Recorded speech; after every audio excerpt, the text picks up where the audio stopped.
வேண்டிய ஒரு விநாயகர் மந்திரம், சொல்ல வேண்டிய மந்திரம் என்னன்னு கேட்டீங்கன்னா, ஓம் நிதி கணபதியே நமக. இந்த பீஜ மந்திரத்தை சொல்ல சொல்ல சொல்ல உங்களுக்கு இருக்கக்கூடிய தோஷங்கள் அனைத்தும் விலகி தடைகள் நீங்கி உங்களுக்கு வெற்றி கிடைக்கும்.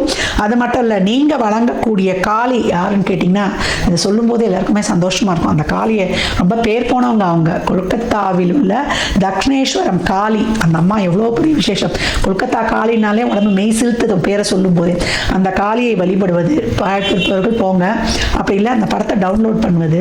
நீங்கள் ஓம் மகா காளிகாயை நமக அப்படின்னு இந்த மந்திரத்தை நீங்கள் வெள்ளிக்கிழமையில் ராகு காலத்தில், செவ்வாய்க்கிழமையில் வரக்கூடிய, குறிப்பாக செவ்வாய்க்கிழமையில் வரக்கூடிய ராகு காலத்தில் ஓம் மகா காளிகாயை நமக அப்படின்னு நீங்கள் ஒரு 54 தடவை உச்சரித்து ஒரு குங்கும அர்ச்சனை பண்ணி நெற்றியில் இட்டு கொள்ளும்பொழுது உங்களுக்கான ஒரு குடும்ப அமைதி, சந்தோஷம், நல்ல குடும்ப உறவு, பணம், பொருளாதாரம், உங்கள் செல்வாக்கு உயர்வது, உங்களுடைய தாய்வழி தந்தைவழி சொத்துக்கள் கிடைப்பது, உங்களுக்கான ஒரு பதவி ப்ரமோஷன், அரசியல் செல்வங்கள் கிடைப்பது, ஒரு மாநில மத்திய அரசிலிருந்து நல்ல ஒரு விடுதல், அவார்டு, எல்லா நலன்களும் பாக்கியங்களும் நல்ல குடும்பமும் செல்வாக்கும் உங்களுக்கு கிடைக்கப்பெறும். மீனத்திற்கு அப்புறம் என்ன, இந்த 2026 உங்களுக்கு தாறுமாறான சிறப்பான பலன்களை 26 உங்களுக்கு தாறுமாறா பலன் கொடுக்கும் அப்படின்னு சொல்லலாம்.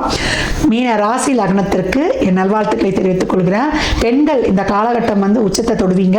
பெண் பிள்ளைகள் இருக்கிறாங்க, தாய்மார்கள்லாம் இருக்கிறீங்க, கொஞ்சம் சனி ராகு கேதுலாம் தசாபுத்தி நடக்குது அப்படின்றவங்க, ஒரு சந்திரன் புதன்லாம் ஒரு அந்தரம் போகுது, சனி ராகு கேது செவ்வாய்லாம் தொடர்ந்து இருக்குன்னா பெண் குழந்தைகளை பத்திரமா பார்த்துக்கோங்க. அதே போல் தாய்மார்களும் கவனமாக இருக்கணும். எதிர்ப்பாளர்களிடம் ஆண்களாக இருக்கும்போது உடல் ஆரோக்கியம், வண்டி வாகன பிரயாணங்களில் கூடுதல் விழிப்புணர்வு, எதிரிகிட்ட கொஞ்சம் கவனமாக இருப்பது ரொம்ப சிறப்பு. இந்த அரசு துறை பெரிய ஹையர் பொசிஷனில் இருக்கிறவங்க கவனம், இதையும் நினைவூட்டுகிறேன். மீன ராசி லக்னத்திற்கு என் நல்வாழ்த்துக்களை தெரிவித்துக் கொள்கிறேன்.